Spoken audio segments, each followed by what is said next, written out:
In this video, we'll talk about how my UI went from this to this. So this is not going to be a full tutorial on how to make exactly this view here because it's way too complicated and took hours of work to do it. So multiply by 2 to actually make that in a tutorial video. Instead, because I have a lot of content about UI already, this video will be a little bit about talking and giving you directions and explanations. And at the end, we will do a simple first implementation of a simple UI, so please use the chapters to find what is interesting for you. Hey guys, welcome back for a real video this time, not a stream. And we will be talking about user interface. It's a long time due time? Well, anyway, it's been a long time I've been working on this series and still didn't talk about user interface yet. So behind me you can see something that was done during the streams, and I will talk about this a little bit later.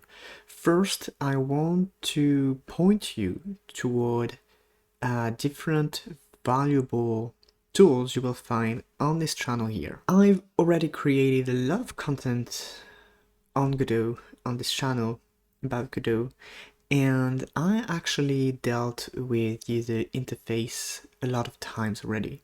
I want to point a few videos that you can watch, especially two which are dedicated to teach you user interface, and I do believe that those two videos are going to do a way better job than what I actually want to do for this, but they actually lack exposure.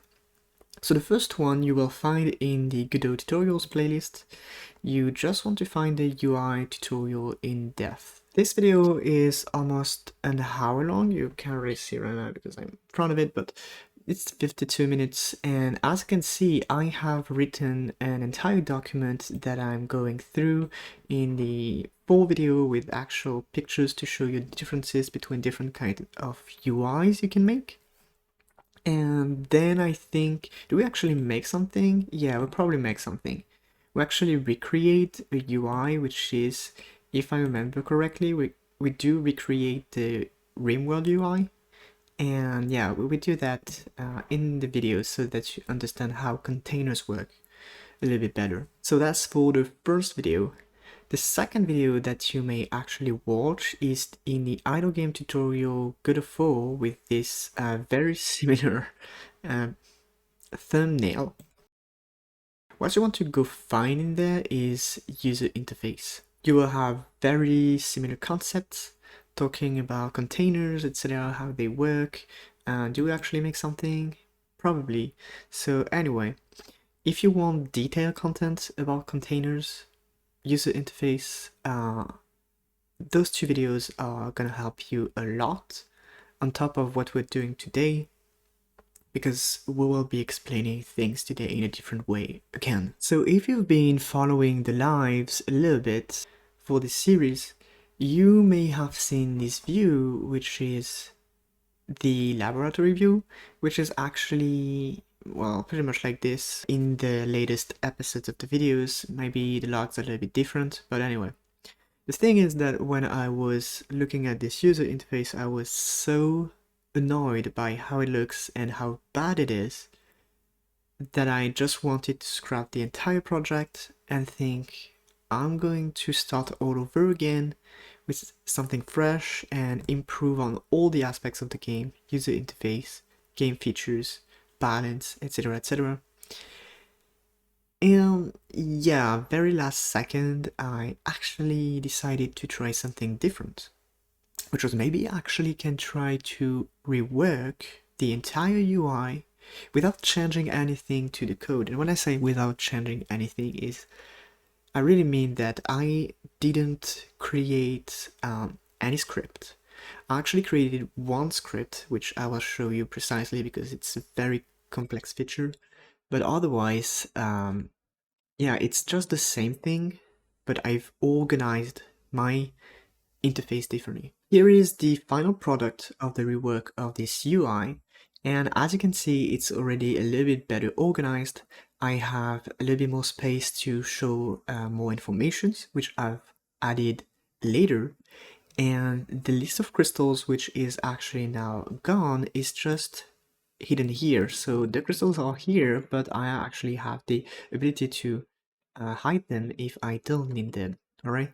I've also changed the way that the menu buttons work so that they are actually in their own section of the screen instead of being on top of the other views, alright? So yeah, in my opinion, quite a big upgrade. If you don't like it, then you're probably very much allowed to not like this. But anyway, we'll see how to go from the previous version to this one and what are the main differences and what are the things you have to do and how you have to think in order to create user interfaces like this. I actually used some screenshots of both versions to show you how the different objects are positioned in each situation. So here is the first iteration of the user interface, and here you can see the boxes which represent each object in the scene. The point is that each object here, they are positioned in the same space, the same control node, which is not represented here, but it is the window, and they are positioned with anchors. So right there you have an anchor which is sticked to the left, well, I have to mirror, sticked to the left and stretching vertically. At the bottom, you have one sticked to the bottom, stretching horizontally. Sort of. Not really, not actually stretching, just taking how much space it needs. You have one centered with custom size. Same thing here, you have one which is in the bottom right corner, and then it has its own width and length. And here you have two items which are on top of each other on the top right corner, and I've used margins to make one be here and the other here, basically. So this is Anchor's system. So it's pretty good to test things, make simple UIs and prototype things, but when you want to do something a little bit more complex, you actually have to use containers. Containers are basically control nodes that you can use in order to organize objects on your screen. Just trust me on that. Containers are much more better explained on my two other videos that I show you, especially the UI in dev tutorial. But basically what they do is that they will organize items based on their container layout. So here, for example, we'll have I have highlighted a horizontal box container. The purpose of a horizontal box container is to align its items horizontally. I have used this in order to separate my screen into two different spaces. One first item, which is my navigation menu, and a second item, which is the TabContainer, which displays the main view of the game. When you are using containers, you can decide how the children of the container are gonna behave. So here, for example, our navigation menu is gonna stretch vertically because anyway, the container is organizing them horizontally. So just take all the space you have vertically, and it has a minimum size which is defined by the items in it, here the buttons. For the view, however, it's slightly different. The child is set up to take all the space available, which is defined by the container itself, right? The container is taking the size of the window, and then it says, all right, so I have 1,000 pixels available. I have one navigation menu which takes 100, so I have 900 left. And by setting up the behavior of this guy here, you don't need to know how wide it is. And that's the very powerful tool of this thing. You don't need to know how big it is. That's important. So now that we have this main box with the view here, what actually happens in there? It behaves as its own container, which is now a vertical box container, organizing the children vertically.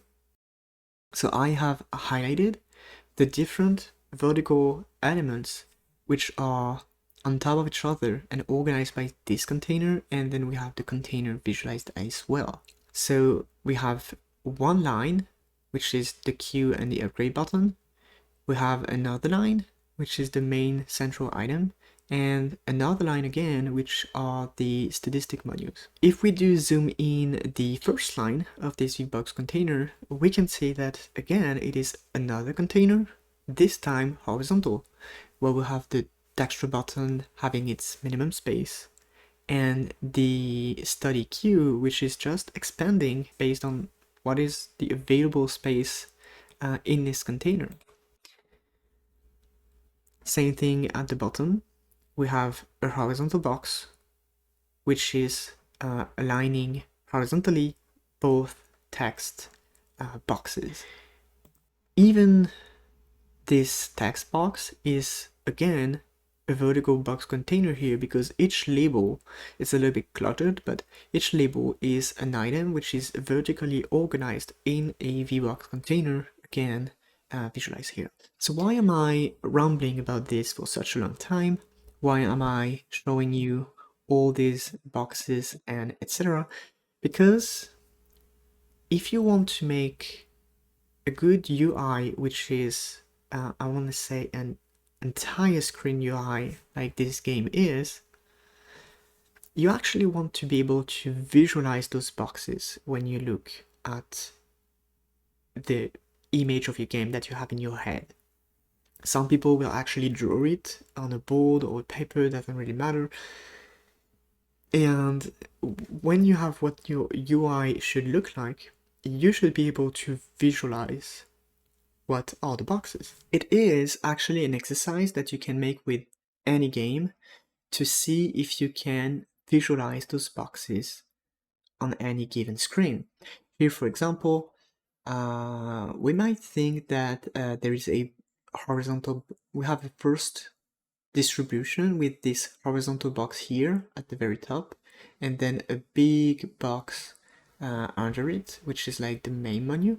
It is possible, not sure, because it's a little bit, we have different options for this one.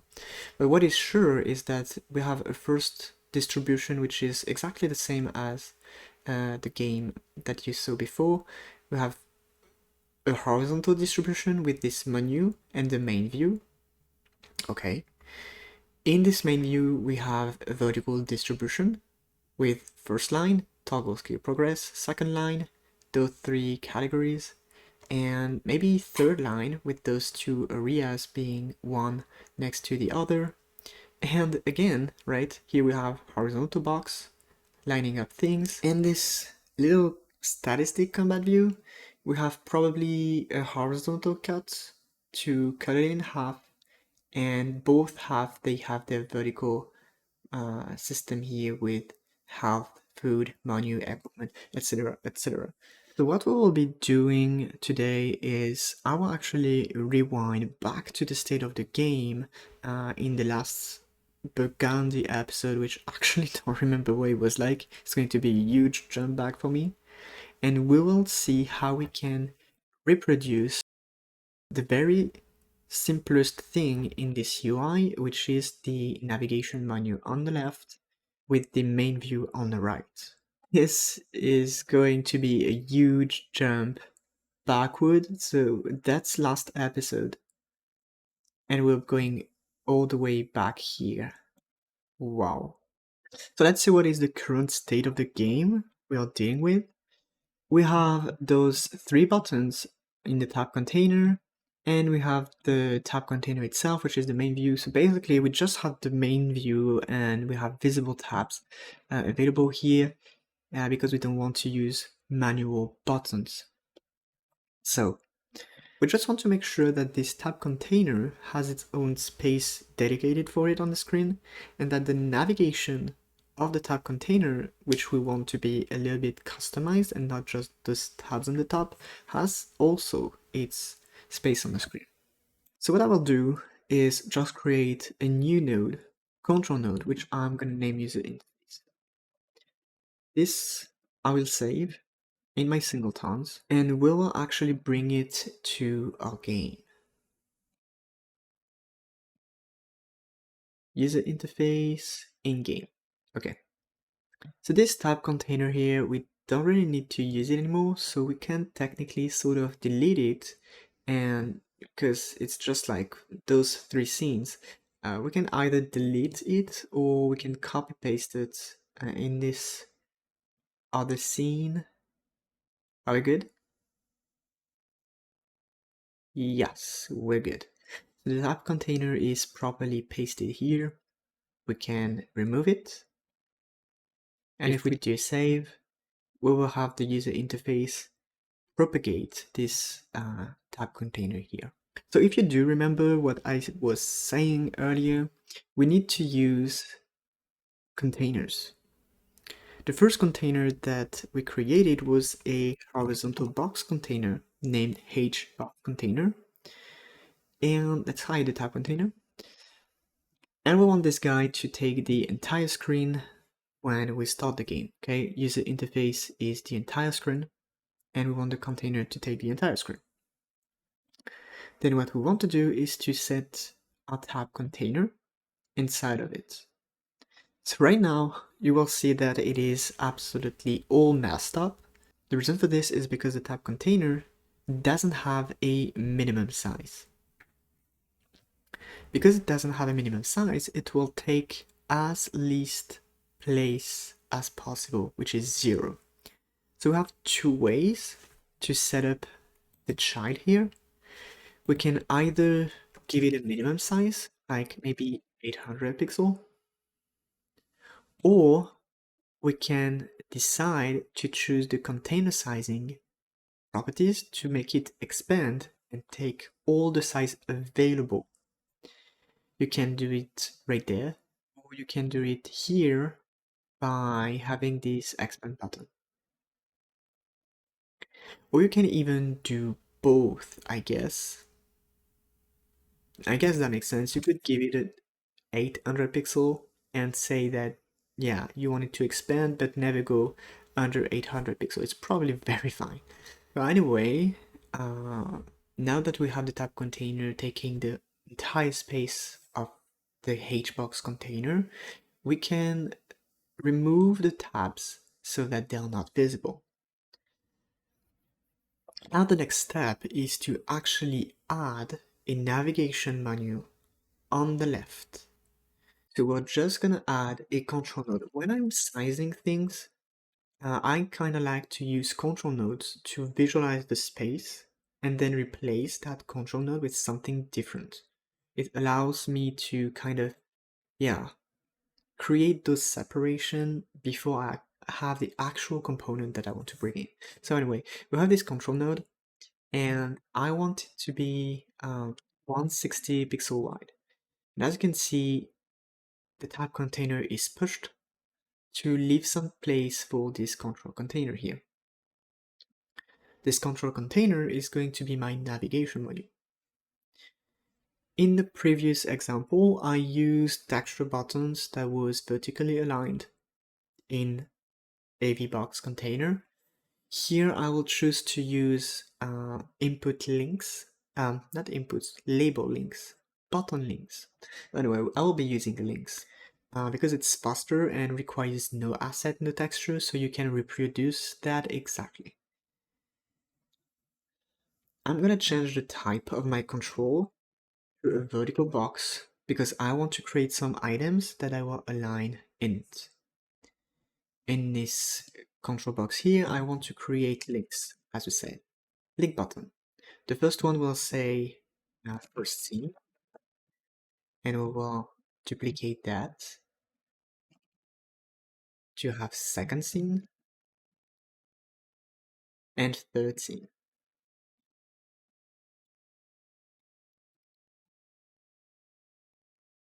I'll just rename those buttons. And there we go. So at the moment, those 3 buttons, they are stacked at the top. If you want your buttons to be, for example, centered, just like it was on my previous example, you can choose the alignment setting of your box to be central. That's an example. You can change the separation constant to 16 pixels if you want the buttons to be more spaced out, this kind of things. Now we'll have a little bit of a problem. It's pretty much the panel right there, so I will have problems because I didn't launch the game. But there's a break here and the texture is not the same. So what we can do to fix that, if fixing is the right word, is to actually have a panel which takes the entire screen. So right under user interface, we're going to create a panel which will take the entire screen, and we will throw our HBox container within that panel. And if you remember something that we did earlier in this series, I think we did that, we're gonna pick the TabContainer here. We will change its styles panel, create a new stylebox class, so that we can change how the background of the TabContainer behaves to make it transparent. We can leave that like this, and there we go, we have this smooth continuity in the background. If you want to make the separator that you may have seen in my example project, you actually just have to add a child node, which is a vertical separator, and position it between this control node and this TabContainer here. So now you have this white line. If you want this white line to not bump in the edges of your container, you actually have to use a margin container and put the separator in it. Put the margin container here. That's going to be my separator. And just set a top and bottom margin. And now they are not touching the edges anymore. The advantage of what we have done there is that we can now switch from one scene to another, and we still keep the navigation menu on the left. The question is, how exactly do we manage to have the buttons navigate the TabContainer? There are many ways to go with that. You can create abstraction of navigation button links so that you can create some kind of a flexible and scalable system, or you can bind each button individually. Since the main purpose of this episode is to actually talk about the UI and not really the navigation system of a TabContainer, I will just do one thing very simple. I will bind each button manually. So I'm going to create this, I'm going to name this control navigation. And in fact, I'm even going to create a script for the user interface. I'll create a script here. But I'm making this a singleton because I saved it in a singleton folder, so it's just for coherence here. But anyway, what I will do is just create an export variable for my TabContainer. Yes, that's going to be tab container. And I will bind it right now by saying that this user interface now has this TabContainer as the TabContainer. Now that we have this, we can actually create methods. So I usually go with the long road by manually scripting each button connection. But you know what? For one, because this video is long enough already, we will connect manually or actually automatically those buttons in with the editor thing. So we're gonna connect all three buttons like this. There we go. In the user interface script. So now we have those three methods created, and we're gonna just do TabContainer dot current tab is equal to 0, 1, and 2, basically.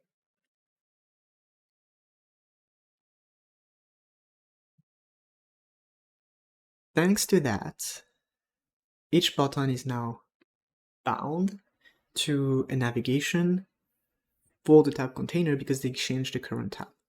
So if I do start my game here, I actually can click on my buttons to navigate from one scene to another, and this tab container is properly separated from the navigation system.